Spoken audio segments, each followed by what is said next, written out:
ಏನೂ ವಿಚಾರ ಮಾಡ್ಲಾರ್ದೆ ತಂದು ಹೆಣ್ಮಕ್ಳು ತಂದು ಡೊಳ್ಳಿನ ಪದ ಹಾಡಕ್ಕೆ ಹಚ್ತೀರಿ.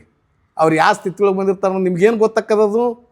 ಇದನ್ನು ಸಮಾಜ ವಿಚಾರ ಮಾಡಬೇಕು. ನಾ ಬೈತಾನ ಅಂದ ಕೂಡಲೇ ನಾ ಕೆಟ್ಟದಕ್ಕೆ ಬೈತೀನಿ, ಒಳ್ಳೇದು ಮಾಡಿರಿ ನಿಮ್ಮನ್ನು ಹೆಗಲ ಮ್ಯಾಗ ಹೊತ್ಕೊಂಡು ನಿಮ್ಮನ್ನು ಮೆರೆಸ್ತೀನಿ. ಕೆಟ್ಟದ್ದು ಮಾಡಿದ್ರಿ ಮೆಟ್ಲೆ ಹೊರತು ಕೆಳಗೆ ಕುಂದ್ರಿಸ್ತೀನಿ. ಒಬ್ಬ ಒಳ್ಳೆ ಪವಿತ್ರವಾಗಿರ್ತಕ್ಕಂಥ ಸ್ಥಾನದಾಗ ನಿಂತು ಒಳ್ಳೆ ಕಲಾವಿದ ಹಾಡ್ತಾನಂದ್ರೆ ಅವನಿಗೆ ಕುರ್ಕುರಿ ಚೀಟ ಪಾಪಡಿ ಚೀಲದ ಸರ ಮಾಡಿ ಹಾಕೋದು, ಮತ್ತು ಈ ಅಡಿಕೆ ಚೀಟಿನ ಸರ ಹಾಕೋದು, ಏನು ಅರ್ಬಿ ಅಂಗಡಿ ಮುಂದೆ ಇತ್ತಿರ್ತದಲ್ಲ ಗೊಂಬಿ, ಆ ಗೊಂಬಿ ಮಾಡಿರಿ ಏನದನ್ನು. ಊಟದೊಳಗೆ ಉಪ್ಪಿನಕಾಯಿ ಇದ್ದಂಗೆ ಮೋಸ ಎಲ್ಲ ಯಾರು ಈ ಭೂಮಿ ಮ್ಯಾಗ ಯಾವ ಅಡ್ಡಾಡವ ಈ ಸತ್ತು ಶಾಂಡ್ರೊಳಗೆ ಯಾವ ಬೆಕ್ಕನ ಹಿಡಿದುಕೊಂಬರ್ರಿ. ನನ್ನ ಕಣ್ಣಿಗೆ ಕಂಡವರು ವಿಜಯಪುರದ ಸಿದ್ದೇಶ್ವರ ಅಪ್ಪಾಜಿ ಅವರು ನನ್ನ ಕಣ್ಣಿಗೆ ಕಂಡವರು. ನಾನು ಹೆಂಡ್ತಿ ಅರಿವಿ ತೊಳೆದು ಸಾಕಾಗಿ ಈ ಅರಿವಿ ತೊಳ್ಯಾಕೆ ಇನ್ನೊಬ್ಬಕ್ಕಿನ ಯಾರನ್ನ ಬೇರೆದಕ್ಕಿನ ಮಾಡ್ಕೊಂಡು ಇವತ್ತೇನು ಕೂತವ್ರು ನಾವು ಏನದೇವಲ್ಲ ನಾ ಹೇಳ್ತೀನಿ ನಾಟ್ ಸಹಜವಾಗಲ್ಲ. ನನ್ನ ವ್ಯಾಪಾರದಾಗ ನಾನು ಏಟು ನಿಗಾಟು ಮೋಸ ಮಾಡ್ತೀನಿ. ಮೋಸ ಮಾಡ್ಲಿಕ್ಕೆ ಜಗತ್ತೇ ನಡೆಯಂಗಲ್ಲ. ಆದರೆ ಬಂದ್ರಿ ಬರ್ರಿ.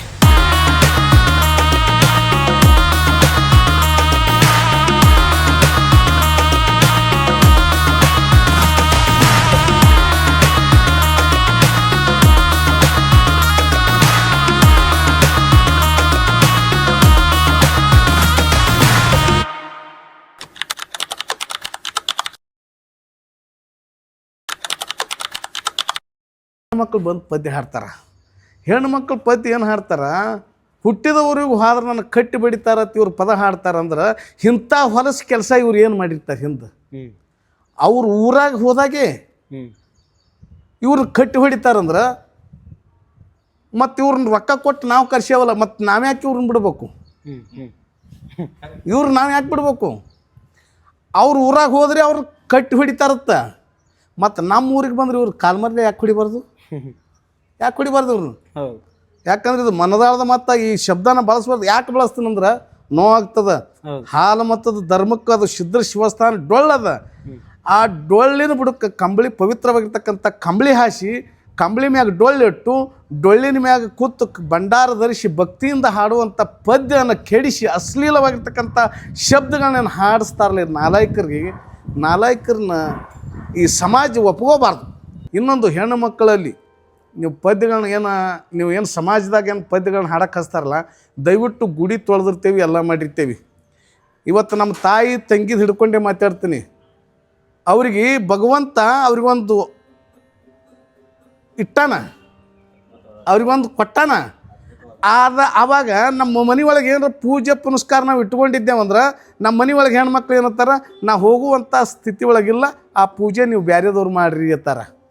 ಆ ದೇವ್ರ ಮನೆ ಕಡೆ ಅವ್ರು ಹೋಗಂಗಿಲ್ಲ. ಈ ಸ್ಥಿತಿ ಒಳಗೆ ನಾ ಇಲ್ಲ, ನಾ ಬರಂಗಿಲ್ಲ ಅಂತ ಹೇಳ್ತಾರೆ ಒಂದು ಕಾರ್ಯಕ್ರಮಕ್ಕೆ.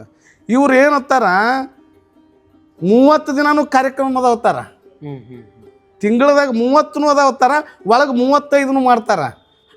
ಅಂದ್ರೆ 30 ದಿನದಾಗ ಇವ್ರಿಗೆ ಟೈಮ್ ಸಿಗ್ಲಿಕ್ಕಂದ್ರೆ ಹಗಲೂ ಕಾರ್ಯಕ್ರಮ ಮಾಡ್ತಾರೆ. ಮತ್ತು ಇವ್ರಿಗೆ ಅದು ಐತೆ ಇಲ್ಲೋ, ಆ ವಿಚಾರ ಐತೆ ಇಲ್ಲೋ? ಇತ್ತು ಅಂದ್ರೆ ಸಮಾಜದವ್ರು ವಿಚಾರ ಮಾಡ್ಬೇಕಿದನ. ಅವ್ರು ಬರ್ತಾರ ರೊಕ್ಕ ಸಲುವಾಗಿ, ಹೆಂಗಿದ್ರು ಬರ್ತಾರೆ, ಕರ್ಸಿದ್ರೆ ಬಂದು ಪದ ಹಾಡ್ತಾರೆ. ಖರೆ ನೀವು ಸಮಾಜದವರು, ನೀವು ಎತ್ತರ ಆಗ್ರಿ.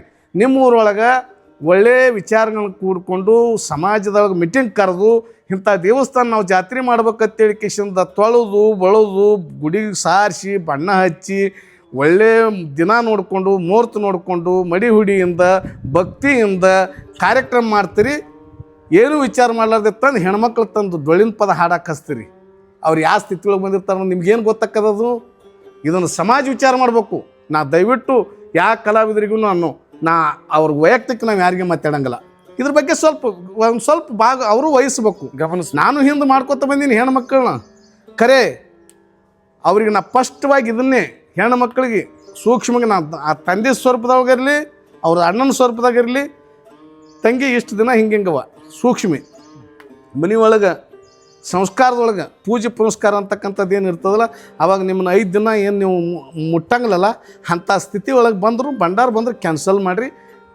ನಮಗೆ ಸೂಕ್ಷ್ಮ ತಿಳಿಸ್ರಿ, ನಾವು ಭಂಡಾರ ಕ್ಯಾನ್ಸಲ್ ಮಾಡ್ತೀವತ್ತೆ. ಆದರೆ ಇವತ್ತು ನನ್ನ ಕಣ್ಣಿಗೆ ಕಾಣೋರು ಭಂಡಾರ ಕ್ಯಾನ್ಸಲ್ ಮಾಡಿದವ್ರು ಯಾರೂ ನನಗೆ ಕಾಣಲ್ರಾಗಿರಿ. ಒಳಗೆ ಒಬ್ಬೊಬ್ರು ಅದಾರ, ಅವರು ಸ್ವತಃ ನನಗೆ ಫೋನ್ ಹಚ್ಚಿ ಹೇಳ್ಯಾರ, ಅಣ್ಣ ನನಗೆ ಆ ಭಕ್ತಿಯಿಂದ ನಾ ಗುರುನಾಥನ್ಗೆ ಏನು ಕಡೆಗೆ ನಾನು ಗಮನ ಕೊಟ್ಟು ಹರಿಸೀನಿ, ಇದನ್ನೊಂದು ನಾ ಪಾಲಿಸೀನಿ ಅಂತೇಳಿ ನನಗೆ ಫೋನ್ ಹಚ್ಚಿದವರು ಅದಾರ. ಅವ್ರು ನಾನು ಸ್ವೀಕಾರ ಮಾಡ್ತೀನಿ. ಅದಕ್ಕೆ ಅಂತಿಂಥ ಕಲಾವಿದರನ್ನು ಗುರುತಿಸಿ ಒಳ್ಳೆಯ ಸ್ಥಾನಮಾನಗಳು ಕೊಟ್ಟು ಒಳ್ಳೆಯ ಕಲಾವಿದರನ್ನ ಬೆಳೆಸ್ರಿ, ಉಳಿಸ್ಕೊಂಡು ಹೋಗ್ರಿ ಅಂತಕ್ಕಂಥ ವಿಚಾರಗಳನ್ನ. ಮತ್ತು ಇನ್ನೊಂದು ಡೊಳ್ಳಿನ ಕಲಾವಿದರು ಅವರು ಒಂದು ಒಳ್ಳೆಯದು ಕಲೀಲಿ, ಒಳ್ಳೆಯ ವಿಚಾರಗಳನ್ನ ಮಾಡಲಿ, ಒಳ್ಳೆಯ ಪದ್ಯಗಳನ್ನ ಹಾಡಲಿ, ಈ ಮುಂದಿನ ಪೀಳಿಗೆಗೆ ಈ ಧರ್ಮದಾಗ ಏನೈತಿ ಅಂತಕ್ಕಂಥದ್ದು ತಿಳಿಸ್ಲಿ. ಈ ಧರ್ಮಕ್ಕೆ ಧಕ್ಕೆ ತರುವಂಥ ಕೆಲಸ ದಯವಿಟ್ಟು ಯಾರು ತರಬಾರ್ದು. ತಂದ್ರೆ ಸಮಾಜದೊಳಗೆ ಏನು ಎಲ್ಲ ಕುಡಿತದ ಜನ ಅವ್ರನ್ನ ಬಿಡಬಾರ್ದು. ನೀವು ಇವತ್ತು ಕುರ್ಕುರಿ ಹಾಕ್ತೀರಿ, ಒಬ್ಬ ಒಳ್ಳೆಯ ಪವಿತ್ರವಾಗಿರ್ತಕ್ಕಂಥ ಸ್ಥಾನದಾಗ ನಿಂತು ಒಳ್ಳೆಯ ಕಲಾವಿದ ಹಾಡ್ತಾನಂದ್ರೆ ಅವನಿಗೆ ಕುರ್ಕುರಿ ಚೀಟ, ಪಾಪಡಿ ಚೀಲದ ಸರ ಮಾಡಿ ಹಾಕೋದು, ಮತ್ತು ಈ ಅಡಿಕೆ ಚೀಟಿನ ಸರ ಹಾಕೋದು, ಅದೇನು ಕಿರಾಣಿ ಅಂಗಡಿಯಾಗ ನಿಂತಿರ್ತದೆ, ಅದೇನು ಅರ್ಬಿ ಅಂಗಡಿ ಮುಂದೆ ನಿಂತಿರ್ತದಲ್ಲ ಗೊಂಬಿ, ಆ ಗೊಂಬಿ ಮಾಡಿರಿ ಏನದನ್ನು. ಒಬ್ಬ ಕಲಾವಿದ ಅಂದ್ರೆ ಮರ್ಯಾದೆ ಎಷ್ಟು ಕೊಡ್ಬೇಕಾಗ್ಯದ? ಕಲಾವಿದರಿಗೆ ಮರ್ಯಾದೆ ಅಂದ್ರೆ ಏನದ? ಮರ್ಯಾದೆ ಕೊಡೋ ಸ್ಥಾನ ಅದು. ಒಂದು ಅಂಗಡಿ ಒಳಗಿನ ಅಡಿಕೆ ಚೀಟ್ ತಂದು ಕಿಶನ್ ಕೊಳ್ಳಾಗ ಹಾಕೋದು, ಪುಗ್ಗ ಉಬ್ಸೋದು, ಅವ್ಕುರ್ ತಂದು ಕಿಶನ್ ಇವ್ಕುರ್ ಮ್ಯಾಗ ಹಾಕೋದು. ಇವೆಲ್ಲ ಹೆಂಗಂದ್ರೆ ಒಂದು ಡೊಳ್ಳಿಗೆ ಇದು ನೀವು ಅರ್ಥ ಮಾಡಿದಂಗೆ, ನೀವು ಅದಕ್ಕೆ ತಿರಸ್ಕಾರ ಮಾಡಿದಂಗೆ. ನೀವು ಡೊಳ್ಳಿನ ಕಲಾವಿದ್ರು ನಿಜವಾಗಿದ್ರಿ ಅಂದ್ರೆ ಅದು ತಿರಸ್ಕಾರ ಮಾಡಿರಿ, ನಮ್ಗೆ ಹಾಕಬೇಡತ್ತ ಹೇಳ್ರಿ. ಇನ್ನೊಂದು ನಿಮ್ಮನ್ನು ಕರ್ಸಿದ್ರೆ ಕರ್ಸ್ಲಿ, ವಾಲ್ಯ ಅಂದ್ರೆ ಬಿಡ್ರಿ, ವಾಲ್ಯ ಅಂದ್ರೆ ಅಲ್ಲಿಗೆ ಡಿಮ್ ಬಂದ್ ಮಾಡೋಲ್ರಕ್ಕ, ನಿಮ್ಗೆ ಕೊಡೋ ಪಗಾರ ಬಂದ್ ಮಾಡೋಲ್ರಕ್ಕ. ಖರೆ ನೀವು ಸಾಯಂಗಲ್ಲ, ಖರೆ ಧರ್ಮ ಬಿಡಬೇಡ್ರಿ, ಧರ್ಮ ಬಿಡಬೇಡ್ರಿ, ಒಳ್ಳೆಯ ಧರ್ಮದಿಂದ ಹೋಗ್ರಿ. ನಾವು ಯಾವಾಗ ಕಾರ್ಯಕ್ರಮಕ್ಕೆ ಹೋಗ್ಬೇಕು, ಯಾವಾಗ ಬಿಡ್ಬೇಕಂತಕ್ಕಂಥದ್ದು ಅದು ನಿಮಗೆ ತಲೆಯಾಗ ಒಂದು ಯಾರು ಬರಲಿ. ಸಿಕ್ಕಂಗೆ ರೊಕ್ಕ ಕೊಡ್ತಾರ ಅಂದ ಕೂಡಲೇ ಹೆಂಗಿದ್ರು ಹೋಗ್ಬೇಡ್ರಿ. ದಯವಿಟ್ಟು ನಿಮ್ಗೆ ಕೈ ಮುಗಿದು ಕೇಳ್ಕೊತೀನಿ.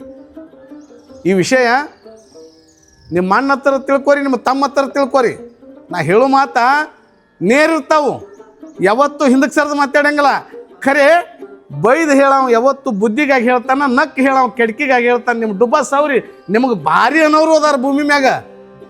ನಿನ್ನಂಗೆ ಹಾಡಂಗೆ ಇಲ್ಲ, ನಿನ್ನ ಸಾಹಿತ್ಯದಂಗೆ ಯಾರು ಮಾಡಂಗೆ ಇಲ್ಲ ಅಂತೇಳಿ ನಿಮ್ಮ ಡುಬ್ಬ ಚಪ್ಪರಿಸ್ತಾರ. ಅದು ಹೋಗಿ ದಂಡಿಗೆ ಮುಟ್ಟಂಗಿಲ್ಲ. ನಿಮಗೆ ಯಾವ ಬೈದು ಬುದ್ಧಿ ಹೇಳ್ತಾನ ಅವ ನಿಮಗೆ ದಾರಿ ತೋರಿಸ್ತಾನ ಅಂತಕ್ಕಂಥದ್ದು ಪಕ್ಕ ನಿಮ್ಮ ಮನುಷ್ಯನಾಗಿರ್ಬೇಕದು. ನಾ ಬೈತಾನ ಅಂದ ಕೂಡಲೇ ನಾ ಕೆಟ್ಟದಕ್ಕೆ ಬೈತೀನಿ, ಒಳ್ಳೇದು ಮಾಡಿರಿ ನಿಮ್ಮನ್ನ ಹೆಗಲ ಮ್ಯಾಗ ಹೊತ್ಕೊಂಡು ನಿಮ್ಮನ್ನು ಮೆರೆಸ್ತೀನಿ. ಕೆಟ್ಟದ್ದು ಮಾಡಿದ್ರಿ ಮೆಟ್ಲೆ ಹೊರತು ಕೆಳಗೆ ಕುಂದ್ರಿಸ್ತೀನಿ. ಈ ಸಮಾಜದೊಳಗೆ ಡೊಳ್ಳಿನ ಪದ್ಯದೊಳಗೆ ಅಶ್ಲೀಲವಾಗಿರ್ತಕ್ಕಂಥ ಪದ್ಯಗಳನ್ನು ಹಾಡೋರಿಗೆ ಮೊದಲಿಗೆ ಎಚ್ಚರಿಕೆ ಕೊಟ್ಟವ ಯಾರಾದರೂ ಇದ್ರೆ ಅದು ಹೆಮ್ಮೆಯಿಂದ ಹೇಳಬೇಕು. ನಾ ಸಣ್ಣವಿದ್ರೂ ಸಹಿತ ಆ ವಿಷಯದೊಳಗೆ ನಾ ಮೊದಲು ಹೇಳಿದ, ಅಶ್ಲೀಲ ಶಬ್ದಗಳನ್ನ ಹಾಡಬೇಡ್ರಿ, ಕುರ್ಕುರಿ ಹಾಕೋಬೇಡ್ರಿ, ಗುಲಾಲ್ ಹಾಕೋಬೇಡ್ರಿ. ಗುಲಾಲ್ ಯಾಕೆ ಹಾಕೋಬೇಡ ಅಂತ ಹೇಳಿನಿ ಅಂದ್ರೆ, ನಮ್ಮ ಮನೆಯೊಳಗೆ ನಮ್ಗೆ ಗುಲಾಲ್ ಹಾಕೋದ್ರಿಂದ ಮೊದಲು ಸಣ್ಣವ್ರದಾಗ ಗುಲಾಲ್ ಹಾಕೊಂಡು ಏನು ಬರ್ತಿದ್ದೇವಲ್ಲ, ದಿನ ಗುಲಾಲ್ ಹಾಕೋರು ದಿನ ತೊಳೆಯವರು ಮನ್ಯಾಗ ಹೆಣ್ಮಕ್ಳು ಬೇಯಕತ್ರು. ಈ ದೇವ್ರ ಗದ್ದಿಗೆ ಮುಂದೆ ಕೂತು ಹೇಳ್ತೀನಿ, ಮಾತು ಸುಳ್ಳು ಹೇಳಂಗಿಲ್ಲ. ನಾನು ಹೇಳ್ತಿ ಅರಿವಿ ತೊಳೆದು ಸಾಕಾಗಿ ಈ ಅರಿವಿ ತೊಳ್ಯಾಕ ಇನ್ನೊಬ್ಬಕ್ಕಿನ ಯಾರನ್ನ ಬೇರೆದಕ್ಕಿನ ಮಾಡ್ಕೊ ಅಂದರು. ಇದು ಮಾತು ಸತ್ಯದ ಹೇಳ್ತೀನಿ. ಇದು ಒಂದು ಸರಿ ಅಲ್ಲ, 100 ಸರಿ ಹೇಳಿದ್ರು. ಅರಿವಿ ತೊಳೆ ಪುರ್ತಕ್ಕೆ ಇನ್ನೊಂದು ಯಾವ್ದಾರು ಬೇರೆ ಮಾಡ್ಕೊನಿ ಅಂದ್ರೆ ನಾನು ಹೇಳ್ತಿದ್ದೆ. ಹಿಂಗಾಗಿ ಏನು ಮಾಡಿದೆವು, ಇದಕ್ಕೆ ಅಡ್ಜಸ್ಟ್ಮೆಂಟ್ ಆಗೋ ಸಲುವಾಗಿ ಕ್ಯಾಮಿ ಅರಿವಿನೇ ತರಿಸಿದೆ. ನಾನು ಗುಲಾಲಕ್ಕೆ ಸಂಬಂಧಪಟ್ಟಿರ್ತಕ್ಕಂಥ ಅರಿವಿ ಕನಿಷ್ಠ ಒಂದು 15-20 ವರ್ಷ ಅದೇ ಅರಿವಿನೇ ಹಾಕ್ಕೊಂಡು ಬಂದೀನಿ. ಅದೇ ಅರಿವಿ ಹಾಕೋತ ಬರೋದ್ರಿಂದ ಹಿಂದಾಗಡಿ ನಮ್ಮ ಶಿಶು ಮಕ್ಳು ಎಲ್ಲರೂ ನಮ್ಗೆ ಕಾರ್ಯಕ್ರಮದಾಗ ಕರೆಸಿ ಅರಿವಿ ಮಾಡ್ಬೇಕಾದ್ರೆ ಅದೇನು ನುಚ್ಚಿನ ಮಲ್ಲ ಕತೆ ಆದಂಗೆ ಆಯಿತು. ಊರಾಗ ನುಚ್ಚು ತಿಂದು ಸಾಕಾಗಿ ಇನ್ನು ಊರಾಗ ಬರೀ ನುಚ್ಚ ಮಾಡ್ತಾರೆ. ಯಾವ ಮನೆಗೆ ಹೋದ್ರು ಊಟ ಮಾಡೋದಕ್ಕೆ, ಇನ್ನು ಬೇರೆ ಊರಾಗ ಹೋದ್ರೆ ಬೇರೆ ಥರ ಸಿಗ್ತದೆ ಅಂತೇಳಿ ಕಿಶನ್ ಬೇರೆ ಊರಿಗೆ ಹೋದತ್ತ ನುಚ್ಚಿನ ಮಲ್ಲಯ್ಯವ್ರು ಬಂದಾರ ನಮ್ಮ ಮನೆಗೆ ನುಚ್ಚು ಮಾಡಿ ಹೋಗಿ ಪಾಟ್ ಅಂತೇಳಿ ಹೆಂಡತಿ ಕಳಿಸಿ ಮತ್ತೆ ನುಚ್ಚ ಮಾಡಿದ್ರತ್ತ. ಹಂಗೆ ನನ್ನ ಪರಿಸ್ಥಿತಿ ಹೆಂಗಾಗಿತ್ತು, ಕ್ಯಾಮಿ ಏನು ಹಾಕೊಳಕತ್ತಿದ್ನಲ್ಲ, ಯಾರು ಶಿಶು ಮಕ್ಕಳು ನಮ್ಮ ಪ್ರೀತಿಯಿಂದ ಮಾಡೋರಿದ್ದು ನಮ್ಮ ಸರ್ ಇಂಥ ಅರಿವಿ ಬಿಡ್ತಾರತ್ತ. ಆ ಕ್ಯಾಮಿನೇ ತರೋರು ನಾ ಹಾಕ್ಕೊಳ್ಳೋದು ಬಿಟ್ಟು ನಮ್ಮ ಅಪ್ಪ ಸಹಿತ ಆ ಕ್ಯಾಮಿಯಾಗೆ ಹೋಗಿಬಿಟ್ಟೇವು ನಾವು. ಹಿಂಗಾಯ್ತು. ಅದಕ್ಕೆ ನಾ ಏನು ತಿಳ್ಕೊಂಡೆ, ಈ ಗುಲಾಲ್ ಯಾಕೆ ಹಾಕೋಬಾರ್ದು ಅನ್ನೋದು ಒಂದು ವಿಚಾರ ಯಾಕೆ ಬರ್ತಂದ್ರೆ, ನಾ ಸಣ್ಣವಿದ್ದಾಗ ಹಾಕೊಂಡು ಒಂದು ಸ್ವಲ್ಪ ತಿಳುವಳಿಕೆ ಬಂದಾಗ ಈ ಮಾತು ಹೇಳಕತ್ತೀನಿ. ಗುಲಾಲ್ ಹಾಕ್ಕೊಳ್ಳೋದ್ರಿಂದ ಮನುಷ್ಯನಿಗೆ ರೋಗ ಉತ್ಪತ್ತಿ ಆಗ್ತದೆ. ಅದರಲ್ಲಿ ಕೆಮಿಕಲ್ಸ್ ಅದ, ಒಳ್ಳೆಯ ಗುಲಾಲ್ ಇಲ್ಲಿ ಇವತ್ತು ಒಳ್ಳೆಯ ಬಣ್ಣಗಳಿಲ್ಲ. ಅವ್ರು ತಮ್ಮ ವ್ಯಾಪಾರಕ್ಕಾಗಿ ಉದ್ಯೋಗಕ್ಕಾಗಿ ಮನುಷ್ಯ ಹಾಳಾಗಿ ಹೋಗೋಲ್ನಕ್ಕ, ಖರೆ ದುಡ್ಡು ಬೇಕು. ಅವರು ಮನುಷ್ಯ ನಾಶಿಯಾಗಿ ಹೋಗೋಲ್ನಕ್ಕ, ಅವ್ರು ಮಾಡುವಂಥ ವ್ಯವಹಾರದೊಳಗೆ ಲಾಭ ಸಿಗಬೇಕು ಅಂತಕ್ಕಂಥ ಉದ್ದೇಶ ಇಟ್ಕೊಂಡು ಇವತ್ತು ನಾವಾದರೂ ಕೂಡ ನಮ್ಮ ಲಾಭಿಗೆ ನಾವು ಅದನ್ನೇ ಮಾಡೋರು. ಇವತ್ತೇನು ಕೂತವ್ರು ನಾವು ಏನದೇವಲ್ಲ, ನಾ ಹೇಳ್ತೀನಿ ನಾಟ್ ಸಹಜವಾಗಲ್ಲ. ನನ್ನ ವ್ಯಾಪಾರದಾಗ ನಾನು ಏಟ್ ನಿಗಾಟು ಮೋಸ ಮಾಡ್ತೀನಿ. ಮೋಸ ಮಾಡ್ಲಿಕ್ಕೆ ಜಗತ್ತೇ ನಡೆಯಂಗಲ್ಲ. ಆದರೆ ಮಾಡುವಾಗ ಹಿತ್ತಿ ಬೇಕು, ಎಷ್ಟರ ಮಟ್ಟಿಗೆ ಮಾಡಬೇಕು, ನಾವು ಎದಕ್ಕೆ ಮಾಡಬೇಕು ಅಂತಕ್ಕಂಥದ್ದು ಪ್ರಜ್ಞಾನ ಮನುಷ್ಯನಿಗೆ ಬೇಕು. ಊಟದೊಳಗೆ ಉಪ್ಪಿನಕಾಯಿ ಇದ್ದಂಗೆ ಮೋಸಿರ್ಬೇಕು. ಉಪ್ಪಿನಕಾಯಿನೇ ಊಟ ಮಾಡಿಕೊಂಡು ಉಪ್ಪಿನಕಾಯಿ ಹಂಗೆ ಊಟ ಮಾಡಬಾರ್ದು. ಊಟದೊಳಗೆ ಉಪ್ಪಿನಕಾಯಿ ಇದ್ದಂಗೆ ಮೋಸ ಎಲ್ಲ ಯಾರು ಈ ಭೂಮಿ ಮ್ಯಾಗ ಯಾವ ಅಡ್ಡಾಡವ ಈ ಸತ್ತು ಶಾಂಡ್ರೊಳಗೆ ಯಾವ ಬೆಕ್ಕನ ಹಿಡಿದುಕೊಂಬರ್ರಿ. ನನ್ನ ಕಣ್ಣಿಗೆ ಕಂಡವರು ವಿಜಯಪುರದ ಸಿದ್ದೇಶ್ವರ ಅಪ್ಪಾಜಿಯವರು ನನ್ನ ಕಣ್ಣಿಗೆ ಕಂಡವರು. ಅವರು ಒಬ್ಬರನ್ನ ಬಿಟ್ಟರೆ ತುಮಕೂರು ಸಿದ್ಧಗಂಗಾ ಮುತ್ಯಾರು. ಅಲ್ಲಿಂದ ಈ ಕಲಾವಿದ್ರ ಕ್ಷೇತ್ರದೊಳಗೆ ಪುಟ್ಟರಾಜ ಗವಾಯಿಗಳು ಕೆಲವೊಂದು ಮಂದಿ ಅದಾರ. ಅವ್ರಿಗೆ ಅಂದೇವಂದ್ರೆ ನಾವು ಈ ಭೂಮಿ ಮ್ಯಾಗ ಬಂದದ್ದು ವ್ಯರ್ಥ ಆಗ್ತದೆ. ಯಾವಾಗಲೂ ಹೆಂಗೆ ಅನ್ಬೇಕಂದ್ರೆ ನಿಷ್ಠೆ ಇದ್ದಂಗೆ ನಿಷ್ಠೆ ಅನ್ಬೇಕು. ಈ ಎಲ್ಲ ಕ್ಯಾಮಿ ತೊಟ್ಟವ್ರಿಗೆ ಎಲ್ಲಾರನ್ನೂ ಹೋಲ್ಸಕ್ಕಾಗಂಗಿಲ್ಲ. ಅವ್ರಿಗೆಲ್ಲರಿಗೆ ಜಂಗ್ ಅನ್ನಕ್ಕೆ ಬರೋದಿಲ್ಲ, ಎಲ್ಲರಿಗೆ ಶಾಂಡ್ ಅನ್ನಕ್ಕೆ ಬರೋದಿಲ್ಲ. ಖರೆ ಸಿದ್ದೇಶ್ವರ ಅಪ್ಪಾಜಿ ಅವ್ರಿಗೆ ಕ್ಯಾಮಿ ತೊಡಲಿಲ್ಲ, ಕೈಯಾಗ ದುಡ್ಡು ಹಿಡಿಲಿಲ್ಲ, ಕಿಸೆ ಹೊಲಿಸ್ಲಿಲ್ಲ, ಇನ್ನೊಬ್ರಿಗೆ ಕೈ ಒಡ್ಡಿ ಬೇಡಲಿಲ್ಲ, ಅವ್ರ ಉಪವಾಸ ಎಂದು ಬೀಳಲಿಲ್ಲ, ಅವರಿಗೆ ಆಧಾರ್ ಕಾರ್ಡ್ ಇಲ್ಲ, ದೇಶ ತಿರುಗೋದು ಬಿಡಲಿಲ್ಲ. ಎಂಥ ಶಕ್ತಿ ಶಾಂಡ್ರಾಗಿ ಹೋದ್ರಿ ಈ ಭೂಮಿ ಮ್ಯಾಗ. ಅಂಥ ನಾಡಿನೊಳಗೆ ನೀವೆಲ್ಲರೂ ಹುಟ್ಟೇವು ಒಂದು ಬಳಕ ನೀವೆಲ್ಲರೂ ಪುಣ್ಯವಂತರು. ಮತ್ತು ಇನ್ನೊಂದು ಹಂಗಿದ್ರು ಹಿಂಗಿದ್ರು ಅಂತ ಹೇಳೋದಕ್ಕಿಂತ ನಮ್ಮ ಕಣ್ಣಾರೆ ಏನು ನೋಡ್ಯವಲ್ಲ, ನಾವು ಮನಸ್ಸಿಗೆ ಆನಂದವಾಗಿ ಹೇಳ್ತೀವಿ. ಇಂಥ ಶರಣರು ನಾವು ಕಣ್ಣಾರೆ ನೋಡ್ಯವಲ್ಲ, ನಾವು ಹೆಚ್ಚಿನ ಪುಣ್ಯವಂತರು ಅಂತಕ್ಕಂಥ ಭಾವನೆಗಳನ್ನ ಇಟ್ಕೊಂಡೇವಿ. ಯಾಕಂದ್ರೆ ಈಗ ಬಸವಣ್ಣವ್ರು 12ನೇ ಶತಮಾನದಾಗ ಆಗಿ ಹೋಗ್ಯಾರ. ಬಸವಣ್ಣವ್ರದ್ದು ಹೇಳ್ಬೋದು, ಬಸವಣ್ಣವ್ರು ನೋಡಿದವ್ರು ಅರ್ನಿಗಿಲ್ಲ. ಆದ್ರೆ ಸಿದ್ದೇಶ್ವರ ಅಪ್ಪಾಜಿಯವ್ರು ನಾವು ನೋಡಿದವ್ರು ಇದೀವಿ. ಅವರು ನುಡಿದಂತೆ ನಡೆಯಬೇಕು ಅನ್ನೋದನ್ನ ತೋರಿಸ್ಕೊಟ್ಟವ್ರು ಜಗತ್ತದೊಳಗೆ ಯಾರಾದರೂ ಇದ್ರೆ ಸಿದ್ದೇಶ್ವರ ಅಪ್ಪಾಜಿಯವರು. ನಡೆಯೋದನ್ನ ಹೆಚ್ಚು ಮಾಡ್ಯಾರ, ನುಡಿದು ಕಮ್ಮಿ ಮಾಡ್ಯಾರ.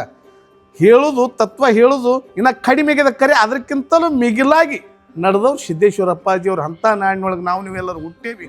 ಅವ್ರ ತತ್ವ ಮಾರ್ಗದೊಳಗೆ ಒಳ್ಳೆಯ ಪದ್ಯಗಳನ್ನ ಹಾಡ್ರಿ, ಒಳ್ಳೆಯ ಮಾತುಗಳನ್ನ ಹಾಡ್ರಿ, ಒಳ್ಳೆಯ ವಿಚಾರಗಳನ್ನ ತಿಳಿಸ್ರಿ. ಜನರಿಗೆ ಹೆಂಗೆ ಆಗ್ಬೇಕಂದ್ರೆ ಹಾಲು ಸಕ್ಕರೆ ಕೂಡಿಸಿ ಕುಡ್ದಂಗೆ ಆಗಿರ್ಬೇಕು. ಕಲಾವಿದರು ಕರೆಸಿದ್ರೆ ತಂದು ನಾವು ಗೊಂದಲ ಹಚ್ಚುವಂಥ ಕೆಲಸ ದಯವಿಟ್ಟು ಯಾರು ಮಾಡಬಾರ್ದು ಅಂತೇಳಿ ನಮ್ಮದೊಂದು ಭಕ್ತಿಪೂರ್ವಕವಾಗಿ ನಾನು ಕೇಳ್ಕೊತಾ ಇದ್ದೀನಿ.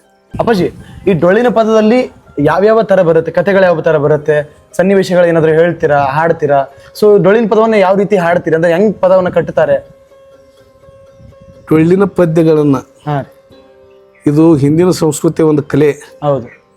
ನಮ್ಮಲ್ಲಿ ಹಾಡ ಬರೆಯುವುದಂದ್ರೆ ಈ ವಿಚಾರಗಳನ್ನ ಒಂದು ವಿಷಯ ಯಾವುದೇ ಒಂದು ವಿಷಯ ಇಟ್ಕೊಂಡು ಆ ವಿಷಯ ಹೋಗಿ ಹುಟ್ಟಿಸಿ ಅದನ್ನ ಬೆಳವಣಿಗೆ ಮಾಡಿಕೊಂಡು ಮುಗಿಸುವ ತನಕ ಒಂದು ವಿಚಾರ ಹೊಂಡಬೇಕಾದ್ರಾಗ ಹಂಗೆ ಒಂದು ವಿಷಯ ಇಟ್ಕೊಂಡು ಆ ಪದ್ಯಗಳನ್ನ ಮಾಡುವಾಗ ಅಕ್ಷರಕ್ಕಕ್ಷರ ಪ್ರಾಸಗಳಲ್ಲಿ ಭಾಳ ಶುದ್ಧವಾಗಿರ್ತಕ್ಕಂಥ ಪ್ರಾಸಗಳನ್ನ ಇರ್ಬೇಕು. ಪ್ರಾಸ ಬಿಟ್ರೆ ತ್ರಾಸ ಆಗ್ಬೇಕು ಮನುಷ್ಯಾಗ.